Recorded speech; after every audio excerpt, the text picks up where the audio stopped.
Geek Syndicate podcast. In 3, 2, 1. Ladies and gentlemen, boys and girls, species of all kinds around the multiverse, welcome to Geek Syndicate. I am David Monteith, known as Mont.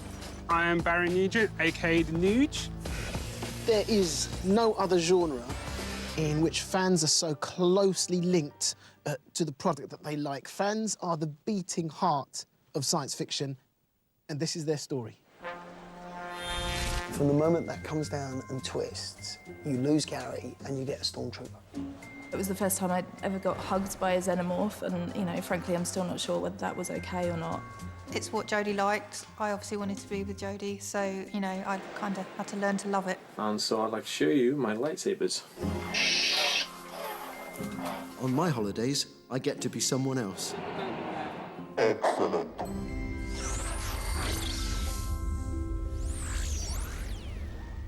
One of the big things in sci-fi fandom, which was fairly big in the States but has started really growing in the UK over the last few years, is that of cosplay. And cosplay is basically people playing in costume. You find a costume that you like, you buy it, or you make it, or you sew it, whatever it takes, and you wear it out and show it off. It's fantastic. In my own house, I have my own costume. I'm not afraid to say it is a Stormtrooper onesie, and I'm very proud of it. Wait. You're not afraid to say that? OK, I have a Stormtrooper uniform, which has a zip. Oh, that's fantastic. Yeah. That's great. Brilliant. Who says that, you know, Vader and the troopers are the bad guys? The other guys are the rebels. They're the terrorists. They're the ones destroying the Empire. It's just all relative. I think we're the good guys. It's propaganda. Listen, the Jedis wear, like, brown robes. We wear, like, really cool armour with guns and helmets and lenses and, like... Seriously? Come on, give me a break. Which one are you going to wear? And the helmets are put on in a very specific way. You have to put them on sideways and twist them on, because that's how they fit above your head. And from the moment that comes down and twists, you lose Gary and you get a stormtrooper. I have a huge passion for the whole costuming thing. And if I'm going to do it, I'm going to do it right. And that can mean spending hours looking at a photograph, trying to figure out exactly just how many inches one part is away from another part.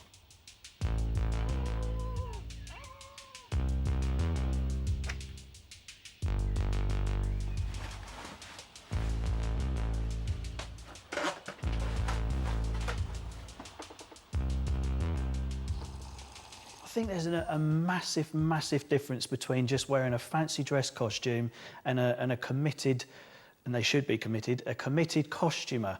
The amount of effort and work that goes into some of these costumes is just absolutely amazing.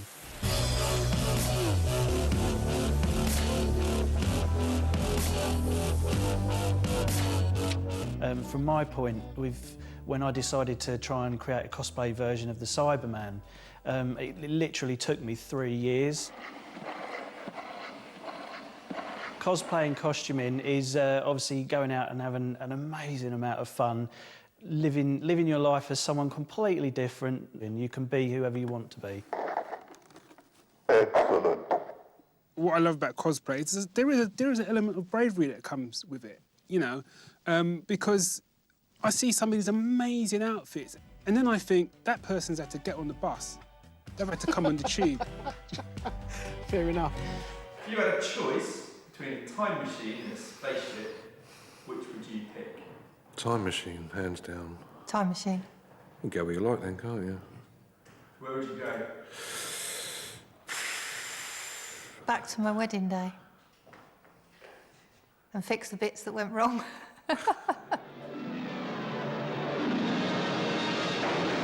It wasn't until we'd actually signed on the dotted line to have that venue that he said to me, "Is now a good time to tell you that I really want a Star Wars wedding."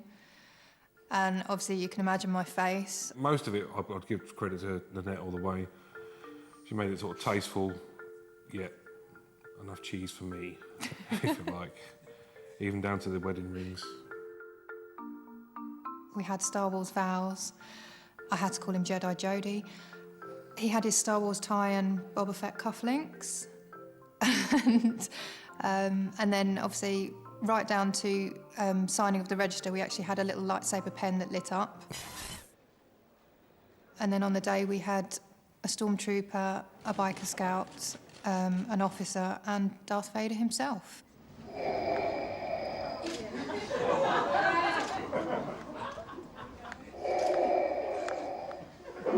Miss Winnie, you may carry on.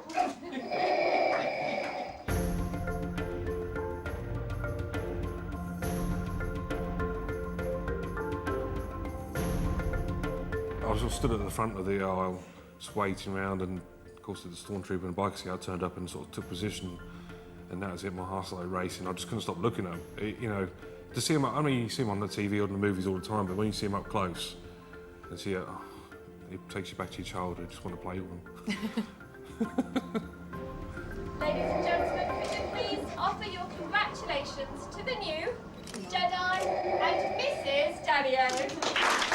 I've started doing my own costumes now because I can't let him have all the fun.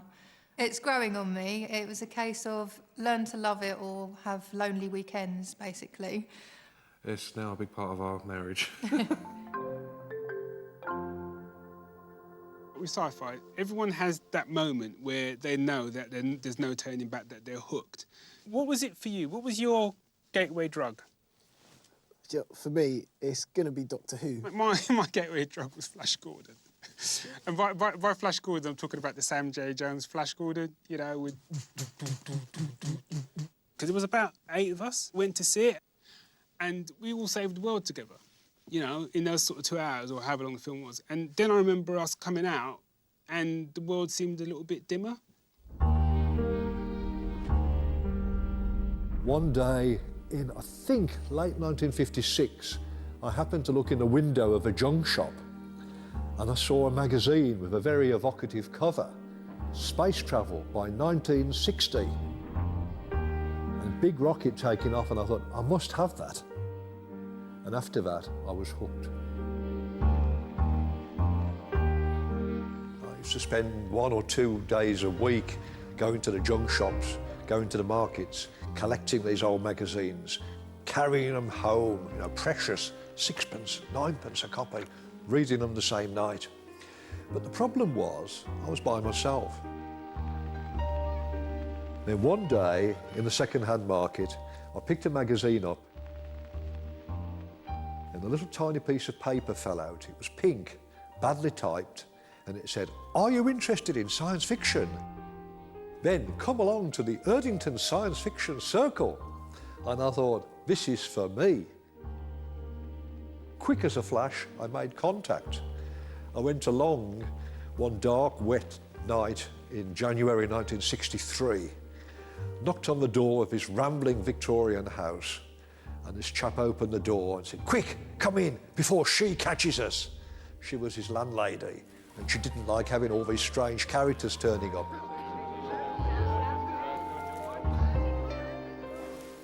I went into the front room of his house. The walls were lined with science fiction. Everywhere you could see, over the fireplace, up and down. This was what? Walking into the Aladdin's cave. This was paradise. Suddenly, I'd clicked. Suddenly, I'd found all these books I hadn't read. And there were some other people there as well, but, you know, who cares about them? It was the books I wanted. As well as all the fun stuff, there is a more sort of serious side to science fiction, because I think, for me, when I'm having a bad day, you know, science fiction is one of them genres that can pick you up. It can really lift your spirits sometimes, and I think that's an important power to note for sci-fi. I think for me, it was the Doctor. The Doctor got me. I got the Doctor. And you're watching it going, I get this. Someone, somewhere gets me. And so you're connecting with people through something, and I think that this can provide, you know, a haven for a lot of people. I'm trying to think of a Star Wars joke to make. A Star Wars joke? Isn't it one like, what did Darth Vader...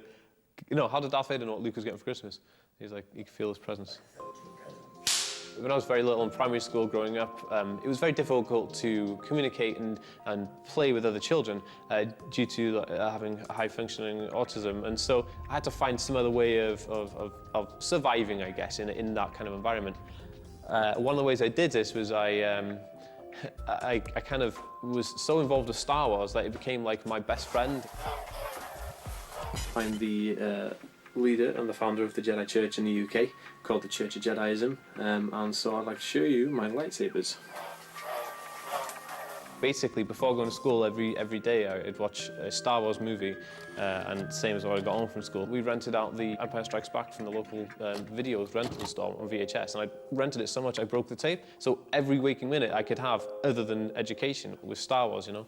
Anyway, so there you go, a nerd's bedroom and a geeky one at that. And it was the only way of keeping me stable throughout my childhood, and I really believe that's how I was able to kind of, get through childhood. And I think that's why I have such a strong relationship with Sci-Fi, because it was that best friend, that I had. Life can be quite dull. Science fiction just gives you that form of escapism to think there could be something more out there and I want to go and find it. As you may have noticed, we're in Vulcan. Woohoo! So in September 2012, I was having a really boring day and I decided, just for fun, I would write out a list of all the things I wanted to do, kind of like a bucket list. Everything on there was really geeky. And I decided, well, loads of people have these bucket lists, but no one actually tries to cross things off unless they're ill, God forbid. So I thought, well, why not set myself a bit of a challenge? So from September 2012 to September 2013, I basically ran around the country trying to cross off as many things off this list. The very first thing I wrote down was meet Joss Whedon, because he is an idol to me, and I know that people watching this will agree. I now have this, which is now and probably always will be one of my prized possessions. Meet people who have played captains of spaceships. Go to Vulcan in Canada, because there's a town called Vulcan. Everyone should go there. It's fantastic. Create my own superhero. Learning to fly. So there was a lot on the list, and it was quite a challenge to cross as many things off as I could. What I do like about the beautiful mind of the science fiction fans is that you can sit there and just watch TV, that's fine, or you can do something amazing. Do what LJ did. And I think that is an awesome project to give yourself.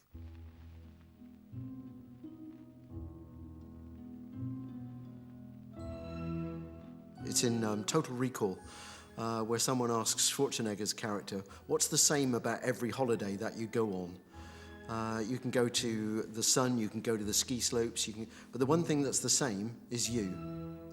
Whereas on my holidays, I get to be someone else. And I think inside all of us, there's that secret child that likes dressing up.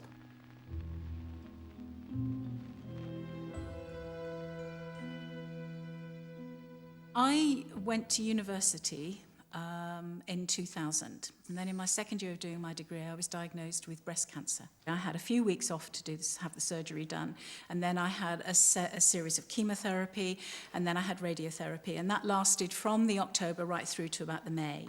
And what they recommend when you have something like cancer and you having to go through all of this is that you have something to look forward to at the end of it. Because I hadn't slept very well during my chemo, I was up at night time and I discovered the whole world of online fanfic.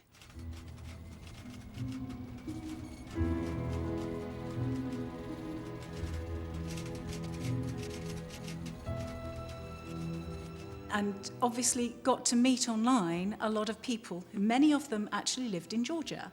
And they talked about something they used to go to on Labour Day, which is the end of August, called Dragon Con. I said to Chris, you know what? I'd like that to be my let's celebrate beating cancer thing. You know, we were very conscious of the fact she might not have made it, but she did.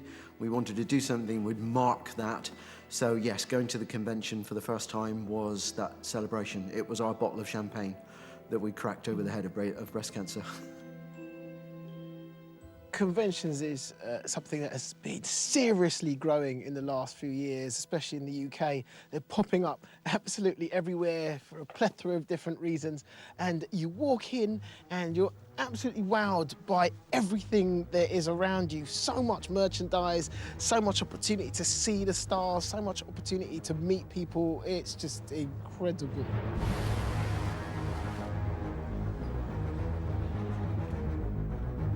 I think the first convention I ever went to completely blew me away. I don't think I've ever seen anything like it, and now that it's become quite normal to me, I don't think I'll ever see anything like that again. It was the first time I'd ever got hugged by a xenomorph, and, you know, frankly, I'm still not sure whether that was okay or not. Jaw-dropping, absolutely jaw-dropping.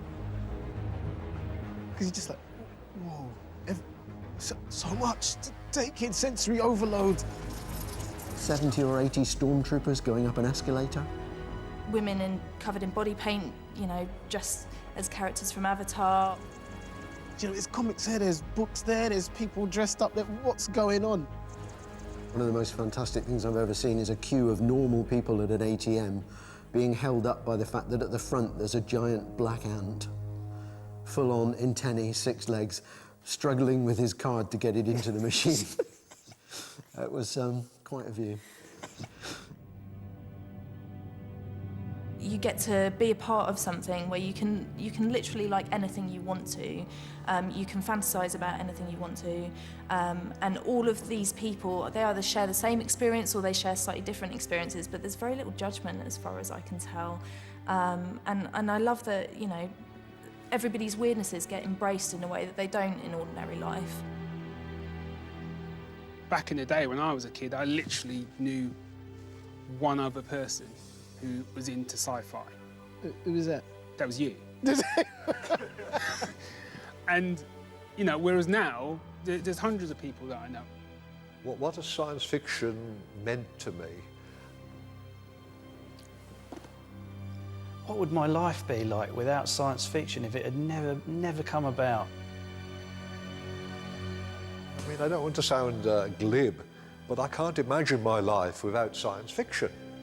It's been so integral to everything I've done and thought and believed ever since I was a little boy.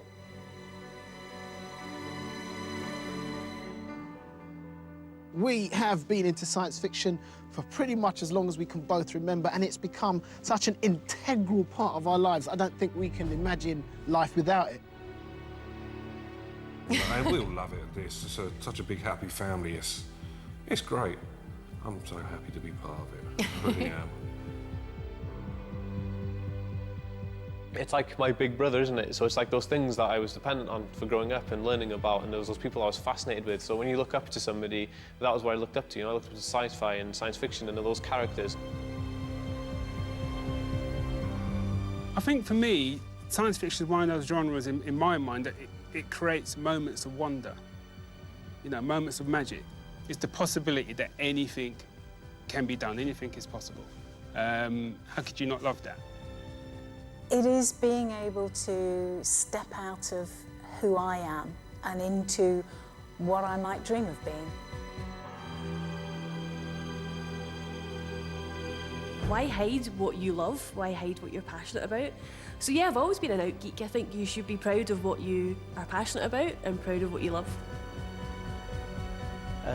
Everyone's got their mundane work that they do during the day, and science fiction gives them that opportunity to jump out of the run-of-the-mill daily grind and disappear off to a different world, a different time. And it'd be a very dull place without science fiction.